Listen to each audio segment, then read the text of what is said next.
السلام علیکم ورحمۃ اللہ وبرکاتہ۔ ناظرین و سامعین، آج 30 دسمبر 2024 پیر کا دن ہے۔ اس وقت کی تازہ ترین رپورٹیں لے کر آپ تمام حضرات کے بیچ حاضر ہوا ہوں۔ اس ویڈیو کے اندر آپ کو کئی رپورٹیں سنائی جائیں گے حضرت مولانا ارشد مدنی صاحب کی جانب سے، اسی طرح دارالعلوم دیوبند کی جانب سے بڑے بڑے اعلانات ہیں اور دیگر خبریں بھی آپ حضرات کے سامنے اسی ویڈیو کے اندر سنائی جائیں گے۔ آپ سے درخواست ہے کہ اس ویڈیو کو مکمل دیکھیں اور اپنے تمام دوست و احباب کے پاس اس ویڈیو کو شیئر فرمائیں اور اس چینل کو سبسکرائب ضرور کر لیجئے گا۔ چلیے پہلی رپورٹ شروع کرتے ہیں۔ حضرت مولانا ارشد مدنی صاحب کا ایک بڑا بیان سامنے آیا ہے۔ انہوں نے ٹویٹ کرتے ہوئے فرمایا ہے کہ اسلام ایک ابدی مذہب ہے، ہم اس ملک میں زندہ ہیں تو یہیں رہیں گے اور یہیں کی مٹی میں دفن ہوں گے۔ ہمارا مذہب مٹ جانے والا مذہب نہیں ہے۔ تاریخ شاہد ہے کہ اسلام کو مٹانے کا اعلان کرنے والے خود مٹ گئے اور اسلام زندہ رہا اور قیامت تک زندہ رہے گا۔ یہ کہنا تھا حضرت مولانا سید ارشد مدنی صاحب صدر المدرسین دارالعلوم دیوبند کا۔ وہیں دوسری جانب دارالعلوم دیوبند کے محتمم و شیخ الحدیث حضرت مولانا مفتی ابوالقاسم صاحب نعمانی کا ایک بڑا اعلان سامنے آیا ہے۔ حضرت فرماتے ہیں کہ کل ہند مجلس تحفظ ختم نبوت دارالعلوم دیوبند اعلان: تحفظ ختم نبوت و دیگر موضوعات پر 4 روزہ تربیتی کیمپ حسب اجازت اہتمام امسال بھی 20-23 شعبان سن 1446 ہجری مطابق 19-22 فروری 2025 عیسوی کل ہند مجلس تحفظ ختم نبوت دارالعلوم دیوبند کی جانب سے منعقد کیا جائے گا، یعنی 20 شعبان سے لے کر 23 شعبان تک اور 19 فروری سے لے کر 22 فروری تک کل ہند مجلس تحفظ ختم نبوت دارالعلوم دیوبند کی جانب سے اجلاس منعقد کیا جائے گا، جس کی روزانہ 3 نشستیں ہوں گی۔ ان تمام نشستوں میں جناب مولانا شاہ عالم صاحب گورکھپوری نائب ناظم کل ہند مجلس تحفظ ختم نبوت دارالعلوم دیوبند و دیگر حضرات علماء کرام کے متعینہ عناوین پر تربیتی اسباق ہوں گے انشاءاللہ۔ اس کیمپ میں شرکت کی درخواست صرف وہی طلباء دیں جو دارالعلوم دیوبند یا کسی دوسرے مدرسے سے دورہ حدیث شریف سے سال رواں میں فارغ ہو رہے ہوں۔ امسال کل 400 درخواستیں لی جائیں گی، جن میں طلباء دارالعلوم دیوبند کی صرف 250 اور دیگر مدارس میں سے ہر ایک ادارے سے صرف 10 درخواستیں لی جائیں گی۔ مقررہ تعداد مکمل ہونے کے بعد درخواست لینے کا سلسلہ بند کر دیا جائے گا۔ دارالعلوم دیوبند کے خواہش مند طلباء اپنی درخواستیں مکمل پتے کے ساتھ 29 جمادی الثانیہ سن 1446 ہجری مطابق 1 جنوری 2025 عیسوی تک کل ہند مجلس تحفظ ختم نبوت دارالعلوم دیوبند کے دفتر جدید درسگاہوں کے تہہ خانہ کمرہ نمبر 4 میں بعد نماز عصر تا مغرب جمع کر دے۔ کیمپ کے نظام الاوقات کا اعلان بعد میں کیا جائے گا۔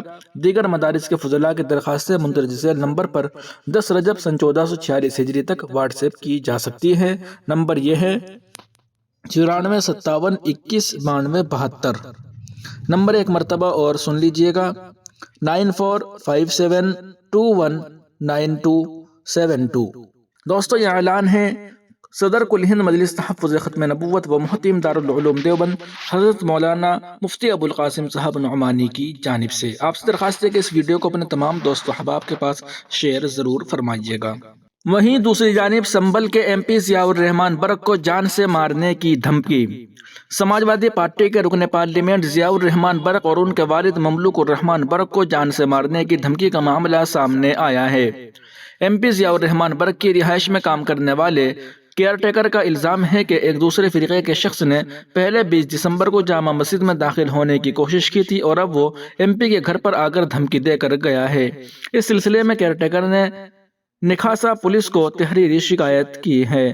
پولیس جانچ کی کارروائی میں لگ گئی ہے۔ دراصل رکن پارلیمنٹ ضیاء الرحمان برق کے دیپا سرائے واقع رہائش پر محلہ لودھی سرائے رہائشی کامل کیئر ٹیکر کے طور پر کام کرتا ہے۔ وہیں دوسری جانب اماموں کا احتجاج۔ ادھر گرنتیوں اور پجاریوں کے لیے کیجریوال کا 18,000 ماہانہ سیلری کا اعلان۔ اسمبلی انتخابات کے اعلان سے پہلے عام آدمی پارٹی کی حکومت مسلسل بڑے اعلانات کر رہی ہے۔ پارٹی کے قومی کنوینر اروند کیجریوال نے پیر کو اعلان کیا کہ اگر عام آدمی پارٹی حکومت بناتی ہے تو مندر کے پجاریوں اور گردواروں کے گرنتیوں کو ہر ماہ 18,000 روپے ملیں گے۔ لیکن یہ سوال یہ پیدا ہو رہا ہے کہ کیا کیجریوال کے اس اعلان کا دہلی میں جاری اماموں کے احتجاج سے کوئی تعلق ہے؟ واضح رہے کہ پچھلے کچھ دنوں سے دہلی وقف بورڈ کے امام کیجریوال کے گھر کے باہر احتجاج کر رہے ہیں۔ اماموں کا کہنا ہے کہ انہیں گزشتہ 17 مہینوں سے تنخواہیں نہیں ملی ہے۔ وہ تنخواہ کے سلسلے میں دہلی حکومت کے کئی افسروں اور لیڈروں سے مسلسل ملاقات کر چکے ہیں، لیکن حکومت ان کے مطالبات پر توجہ نہیں دے رہی ہے۔ ٹی وی چینلز اور سوشل میڈیا پر جیسے ہی اماموں کی تنخواہ کا مسئلہ اٹھایا گیا تو اس پر بحث کا ایک دور شروع ہو گیا۔ یاد رہے کہ بی جے پی کے رہنما اکثر عام آدمی پارٹی اور اروند کیجریوال سے سوال کرتے ہیں کہ اگر وہ اماموں کو تنخواہ دیتے ہیں تو دہلی کے پجاریوں اور گرنتھیوں کو تنخواہ کیوں نہیں دیتے؟ کیجریوال پر یقینی طور پر اس سلسلے میں دباؤ تھا۔ اس کے بعد کیجریوال آگے آئے اور پجاریوں اور گرنتھیوں کے لیے 18,000 روپے ماہانہ اعزازیہ دینے کا اعلان کیا۔ یہ یاد دلانے کی ضرورت ہے کہ اروند کیجریوال سنجیونی یوجنا اور مکھیہ منتری مہیلا سمان یوجنا کو لے کر پہلے ہی مشکل میں ہے۔ کیجریوال نے ان دونوں اسکیموں کا اعلان کیا تھا، لیکن خود دہلی حکومت کے محکموں نے اخبارات میں اشتہار جاری کیا کہ حکومت کی طرف سے ایسی کوئی اسکیم نہیں بتائی گئی ہے اور دہلی کے لوگ ایسی اسکیموں کا شکار نہیں ہوتے ہیں۔ مکھیہ منتری مہیلا سمان یوجنا کے ذریعے خواتین کو ہر ماہ 2100 روپے دیے جاتے تھے، جبکہ سنجیونی یوجنا کے تحت دہلی کے تمام اسپتال میں 60 سال سے زیادہ عمر کے بزرگوں کا مفت علاج کرانے کا وعدہ کیا گیا تھا۔ اخبارات میں اشتہارات کے بعد دہلی بی جے پی نے کہا تھا کہ بغیر اطلاع کے اسکیموں کا اعلان کر کے دہلی کی آپ حکومت اور کیجریوال عوام بالخصوص خواتین اور بزرگوں کو گمراہ کر رہی ہے۔ اس کے بعد کیجریوال اور وزیر اعلیٰ آتشی نے کہا تھا کہ بی جے پی ان کی حکومت کے کام کو لگاتار روک رہی ہے۔ وہیں دوسری جانب دہلی کے اماموں کا کیجریوال کو الٹیمیٹم۔ ساجد رشیدی نے کہا تنخواہ نہیں ملی تو ہڑتال پر بیٹھیں گے۔ عام آدمی پارٹی کے قومی کنوینر اروند کیجریوال کی رہائش گاہ کے باہر اماموں نے مظاہرہ کیا، کیجریوال سے ملاقات کا وقت مانگا ہے۔ دہلی میں گزشتہ 17 مہینوں سے اماموں کی تنخواہوں کی عدم ادائیگی کا معاملہ سنگین ہوتا جا رہا ہے۔ اس مسئلے کو لے کر دہلی وقف بورڈ کے تحت آنے والے مساجد کے اماموں نے کہا ہے کہ وہ اروند کیجریوال کی رہائش گاہ پر کے باہر احتجاج کریں گے۔ اماموں کا کہنا ہے کہ وہ پہلے بھی اروند کیجریوال کے گھر پہنچے تھے، لیکن انہیں ان سے ملنے کا وقت نہیں دیا گیا۔ اماموں نے کہا بس ہمیں ملاقات کا وقت دے، ہم چاہتے ہیں کہ ہماری تنخواہیں وقت پر ادا کی جائے، اگر ہماری تنخواہیں ادا نہ کی گئی تو ہم یہیں ہڑتال پر بیٹھ جائیں گے۔ اس سے قبل اماموں نے جمعرات اور ہفتے کو دوبارہ اروند کیجریوال سے ملنے کی کوشش کی تھی، لیکن انہیں مایوس واپس لوٹنا پڑا۔ ساجد رشیدی آل انڈیا امام ایسوسی ایشن کے چیئرمین نے کہا کہ 17 ماہ ہو گئے، ہمیں تنخواہیں نہیں ملی، ہم گزشتہ 6 مہینے سے اس مسئلے کو اٹھانے کی کوشش کر رہے ہیں۔ ہم نے وزیر اعلیٰ، ایل جی اور تمام سینئر اور جونیئر عہدیداروں سے ملاقات کی ہے، اس لیے آج ہم سب یہاں جمع ہوئے ہیں۔ اگر انہوں نے ابھی ہمارے سوالوں کے جوابات نہ دیے تو ہم یہاں ہڑتال پر بیٹھیں گے اور جب تک ہمیں تنخواہیں نہیں ملے گی نہیں اٹھیں گے۔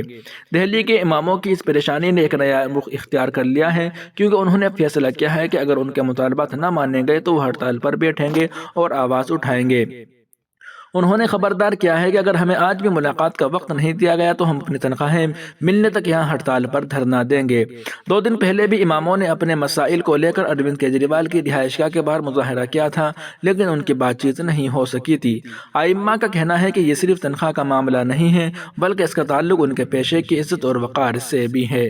ناظرین و سامعین، ان رپورٹوں کو آپ سن اور دیکھ رہے تھے محسن اسلام یوٹیوب چینل پر۔ تمام تازہ ترین اپڈیٹ حاصل کرنے کے لیے ابھی ویڈیو کے نیچے سبسکرائب والے آپشن پر کلک کر کے اس چینل کو سبسکرائب ضرور کر لیجئے گا۔